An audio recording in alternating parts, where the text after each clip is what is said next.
बानी पाकिस्तान तहरीक इंसाफ इमरान खान की अडियाला जेल में सहाफियों से गुफ्तगू। सारी कौम को पता है कि जनरल आसिम मुनीर मुल्क चला रहा है।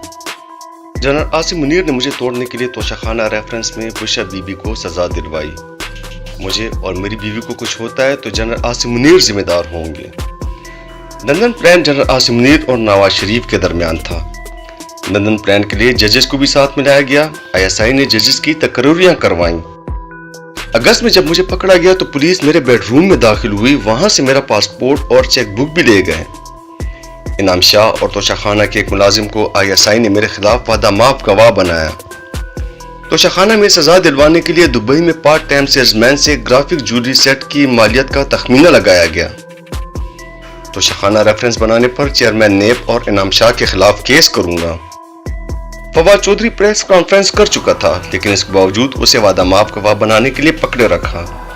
परवेज इलाही और शाह महमूद कुरैशी आज प्रेस कॉन्फ्रेंस कर दे तो उनके केसेस खत्म हो जाएंगे। चीफ जस्टिस सुप्रीम कोर्ट काजी फैज ईसा को फैजाबाद केस और भुट्टो केस भी याद है, लेकिन नजर नहीं आ रहा कि लोग मिलिट्री जेलों में पड़े हुए हैं। 18 मार्च को मुझे जुडिशियल कॉम्प्लेक्स में कत्ल करने का मंसूबा था। 24 घंटे पहले जुडिशियल कॉम्प्लेक्स को टेक ओवर कर लिया गया था। सादा कपड़ों में मलबूस बहुत से लोग जुडिशियल कॉम्प्लेक्स में मौजूद थे। क्यों जुडिशियल कॉम्प्लेक्स की CCTV फुटेज सामने नहीं लाई जा रही? जो मशरक़ी पाकिस्तान में हुआ वही आज हो रहा है। मशरक़ी पाकिस्तान में मुजीबुर रहमान का मैंडेट चोरी करके मुल्क तोड़ा गया। मुजीबुर रहमान की अक्सरियत से ही याह्या खान की ताकत खत्म हो जाती। महमूद रहमान कमीशन रिपोर्ट में लिखा है कि मुजीबुर रहमान इलेक्शन जीत गया था। मशरक़ी पाकिस्तान की तरह अब भी हमारा मैंडेट कम करके हमें कंट्रोल करने की कोशिश की जा रही है। इस वक्त बादशाह पीछे बैठा हुआ है और मोहसिन नकवी वायसराय बना हुआ है। शहबाज शरीफ फीते काटता फिर रहा है, उसके पास कोई ताकत नहीं है। मुल्क का माशी तौर पर बेड़ा गर्क होने लगा है।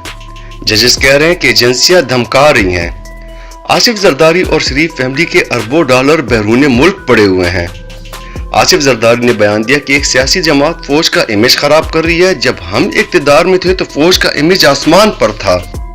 फौज का इमेज उस दिन खराब हुआ जब ये चोरों के साथ बैठे।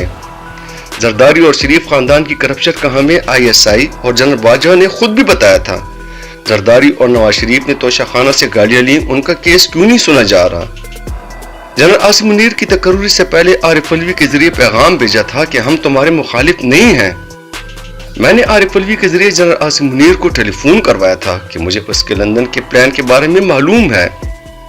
अली जैदी भी राब्ते में था, उसके जरिए भी पैगाम दिया था कि न्यूट्रल रहें और मुल्क को चलने दें। हमें कहा गया कि फिक्र ना करो, वो न्यूट्रल रहेंगे। मैं किसी की गुलामी कबूल नहीं करता, गुलामी से बेहतर मौत है। क्या आपको काजी फैज ईसा से इंसाफ की उम्मीद है? बानी PTI से सहाफी का सवाल। बानी PTI कुछ देर खामोश रहे और बोले, कौम सब कुछ देख रही है, मैं इस पर कोई राय नहीं देना चाहता। आज मुल्क बदल चुका है और लोगों में शऊर आ चुका है। हमें गद्दार बनाया गया, 9 महीने फंसाया गया, लेकिन कौम ने 8 फरवरी को बता दिया कि वो कहाँ खड़ी है। कई जजेस Mohsin Naqvi chief election commissioner और निगरान हुकूमत लंदन प्लान का हिस्सा थे। मैंने कभी फौज से लड़ाई नहीं की। जनरल बाजवा ने हमारी पीठ में छुरा घोंपा। मैं जनरल बाजवा को डीनोटिफाई कर सकता था, लेकिन नहीं किया। हमने उस सब के बावजूद भी जनरल बाजवा से मुलाकात के लिए कमेटी बनाई। सिर्फ सिपहसालार फौज नहीं, वो इलेक्शन लड़कर नहीं आया। जनरल याह्या ने भी अपनी ताकत के जरिए मुल्क को तबाह किया था। जनरल याह्या मुजीब से बात कर लेता तो सरेंडर ना करना पड़ता। 1971 में मुल्क टूटा, आज मुल्क की माशी कमर टूटने लगी है। इस वक्त जितनी तगड़ी जमात तहरीक इंसाफ है, इतनी तगड़ी जमात और कोई नहीं। आज दोबारा इलेक्शन करवा लें, दोबारा सबको पता चल जाएगा। हुकूमत गिराने के बावजूद 2 मरतबा जनरल बाजवा से मुलाकात कर सकता हूँ तो किसी से भी मुलाकात कर सकता हूँ, क्योंकि इस वक्त मेरी जात का मसला नहीं, पाकिस्तान का इशू है। मुझे कायल कर लें। मौजूदा हालात में अदलिया बिल्कुल भी आज़ाद नहीं है। जब तक बुशरा बीबी की एंडोस्कोपी नहीं होती कैसे कुछ पता चल सकता है? शौकत खानम अस्पताल से टेस्ट करवाएं। आर्मी चीफ ने ही मेरी बीवी को टारगेट किया, जिसका कोई लेना देना नहीं था। मुझे और मेरी बीवी को कुछ होता है तो जनरल आसिम मुनीर जिम्मेदार होंगे। जो कौम अपनी आज़ादी के लिए मरने के लिए तैयार ना हो, उसको गुलामी के लिए तैयार हो जाना चाहिए। میں آج سیاست سے پیچھے ہٹ جاؤں تو سب ٹھیک ہو جائے گا. نون لیگ کا مزید جنازہ نکلے گا جب قوم پر مہنگائی کی جائے گی. رولنگ اشرافیہ کو کوئی فرق نہیں پڑتا, ان کا سارا پیسہ بیرون ملک ہے.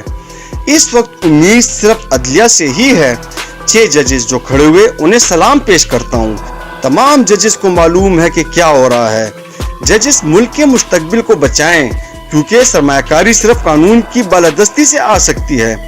جس ملک میں ججز کو دھمکیاں مل رہی ہو وہاں کون سرمایہ کاری کرے گا؟ اس وقت قوم ججز کی طرف دیکھ رہی ہے. ججز نے قانون کی بالادستی کو قائم کرنا ہے تو ہی ملک میں سرمایہ کاری آنی ہے. جنرل عاصم منیر کو پیغام دینا چاہتا ہوں کہ ایک پلان انسان بناتا ہے اور ایک اللہ. کامیاب اللہ کا پلان ہوتا ہے.